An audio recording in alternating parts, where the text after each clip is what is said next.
तो first of all I would like to my express gratitude towards the RDA family, जिन्होंने इतने अथक प्रयास से, काफ़ी लंबे समय से हम इंतज़ार कर रहे थे कि हम राजस्थान के सभी डॉक्टर्स मिल के हम आने वाली चुनौतियों का सामना कैसे करेंगे, उन पे विचार और मंथन करने की बहुत ज़रूरत थी। क्योंकि समय बहुत आगे बढ़ते जैसे जैसे बढ़ते हैं, क्रिटिकल होता जा रहा है मेडिकल फील्ड के प्रति। क्योंकि हम पिछले 10 से 12 साल से फील्ड में हैं, तो बहुत सारी चुनौतियों का सामना करना पड़ रहा है, बहुत ज़्यादा स्ट्रगल है। तो हम ये चाहते हैं कि आगे आने वाली पीढ़ी, हमने जो स्ट्रगल किया या देसाई साहब ने जो स्ट्रगल किया, नरसिंह जी ने, पांचाराम जी ने जो स्ट्रगल किया है, उस स्ट्रगल से अपन निकलें।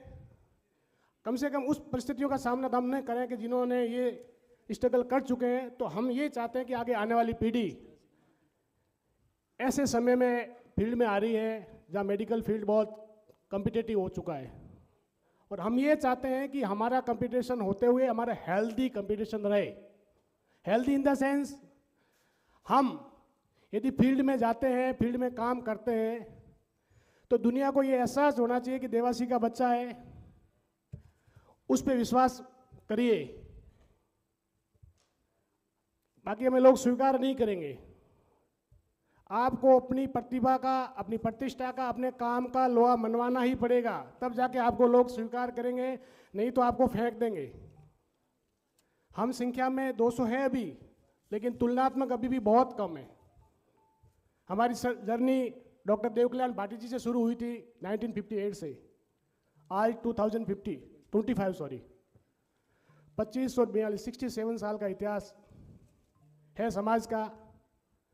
200 तक पहुंच पाए हम, 200। भविष्य में आशा करते हैं हम ये पीढ़ी 200 तक पहुंचने में समय ज़्यादा लगा, लेकिन मुझे ऐसा विश्वास है कि आगे संख्या बढ़ने में ज़्यादा समय नहीं लगेगा। क्योंकि आपके पास मेंटर के रूप में कहो, गार्जियन के रूप में कहो, सब सीनियर्स अवेलेबल हैं। आप जिससे जो भी सलाह लेना चाहे, गाइडेंस लेना चाहे, हमेशा आप खुले मन से, ये मंच भी खुला है आपके लिए। मैं ये चाहता हूँ कि आप सभी जो भी यहाँ आए हुए हो, अपने दिल की, मन की बातें इस मंच के शेयर करें। आप खुल के करें, कोई बात नहीं, गलती होगी, आप गलती होके सीखोगे ना, बिना गलती तो सीख नहीं पाओगे। गलतियाँ करोगे तो चीज़ सीखी गई। और मेडिकल फील्ड पूरा प्रैक्टिकल फील्ड है। आपको थ्योरेटिकल अच्छा नॉलेज हो सकता है, लेकिन आपको प्रैक्टिकल नॉलेज आपके काम करने से, आपकी मेहनत से, आपके स्ट्रगल से डे बाय डे इम्प्रूवमेंट होगा। देसाई साहब ने सर्जरी में, नरसिंह जी ने पूरे पश्चिमी राजस्थान में, मेरा मानना है कि लोहा मनवा चुके हैं। इनके आसपास आज कोई भी कंपटीटर सर्जन नहीं है, ये मेरा व्यक्तिगत अनुभव है। और आज भी उसी ऊर्जा के साथ काम करते हैं। अभी थोड़े दिन पहले की बात है, देसाई साहब हॉस्पिटल आए कि रमेश तुम लेप्रोस्कोपी का काम नहीं करवाते? लेप्रोस्कोपी का सामान तो सब पड़ा है सब, तो क्या काम चालू करो ना। मैंने सब सामान पड़ा है, अब सर्जन कोई लेप्रोस्कोपी ढंग से आए तो काम चालू करें। सर्जन ही नहीं आए लेप्रोस्कोपी वाला, तो कि मैं आऊँगा, क्यों टेंशन ले रहे हो आप? सर्जरी रखो, मैं आके करके चला जाऊँगा, रवि को भेज दूंगा, रवि करके चला जाएगा, आप काम तो करो। सर ओटी में आए, लेप्रोस्कोपी का सामान देखा, पूरा लिस्ट बनवाई कि कुछ कमी है, ये कमी है, ये मैं नंबर देता हूँ एक वेंडर के, उस वेंडर से बात करो, सामान मंगो और काम चालू करो। आज इस एनर्जी के साथ ही देसाई साहब काम कर सकते हैं, तो आप और हम तो इस उम्र में है भी, इसलिए हमें सीखने की जरूरत है। इनसे नहीं सीखेंगे तो आने वाला समय हमारे लिए बहुत घातक हो सकता है। इसलिए मेन मकसद आयोजन करवाने का ये था हमारा कि हमारे जो पायनियर है इस फील्ड में, जिन्होंने संघर्ष किया है, डॉक्टर लाडू गायनेकोलॉजिस्ट बहन बैठी है यहाँ पर, उसको पता है कितना बड़ा संघर्ष है समाज में, पर्टिकुलर गायनिक फील्ड में।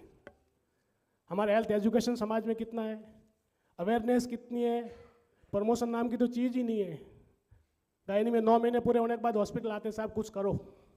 9 महीने पूरे, टर्म प्रेगनेंसी है विद कॉम्प्लिकेशन, कोई प्लेसेंटा प्रीविया लेके आ सकता है, कोई एब्रप्शन लेके आ सकता है, कोई PIS में फिट्स खा के आता है, कन्वल्जन आ रहे हैं, साहब कुछ करो। ये स्थिति अपनी समाज में ज़्यादा इसलिए है कि अवेयरनेस नहीं है हेल्थ के प्रति। तो हमारा सबका ये मोटो बनेगा कि हम क्यों नहीं समाज को अवेयर भी करें।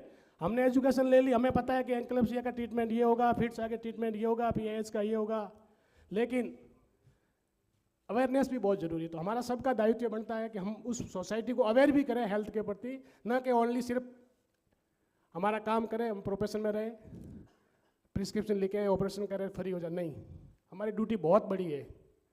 तो इस ड्यूटी के प्रति हम सभी अवेयर होना पड़ेगा। तो हमारा मूल दायित्व ये है कि हम सोसाइटी को अवेयर करें। दूसरी चीज़ ये आती है कि मेडिकल फर्टिलिटी के साथ कैसे विश्वास करें, कैसे आपस में सबको लेके चलें। हमारी फर्टिलिटी में हमें एक दूसरे के प्रति इतना ट्रस्ट हो जाना चाहिए कि डॉक्टर PL देसाई सर ने, डॉक्टर पांचाराम जी देवासी ने हमें कहा है, नरसिंह जी ने कहा है, तो उस बात पे कभी ऐसा नहीं लगना चाहिए कि ये बात गलत कही है, या फिर आप उस कटाक्ष के रूप में लो कि नहीं उनको ज़्यादा नॉलेज नहीं है, मेरे को ज़्यादा नॉलेज। नो, नेवर, कभी नहीं हो सकता। जिन्होंने ज़िंदगी में जितना संघर्ष किया है, जितना काम किया है, जितनी मेहनत की है ना, उनका ज्ञान, उनका अवेयरनेस वो हमारे से कई गुना ज़्यादा होगा, क्योंकि उन्होंने हमसे ज़्यादा संघर्ष किया है, हमसे ज़्यादा रोटियां खाई है, हमसे ज़्यादा भागदौड़ की है, हमसे ज़्यादा रातें पसी है उन्होंने। तो कभी आपकी ज़िंदगी में ये नहीं होना चाहिए कि मेरा जूनियर है या सीनियर है, मैं उनके प्रति मेडिकल फर्टिलिटी के चाहते कटाक्ष के रूप में कहूँ कि नहीं वो सर्जन अच्छा नहीं है, वो एनेस्थेटिक अच्छा नहीं है, उसको इतना काम नहीं आता, उसको इतना काम नहीं आता।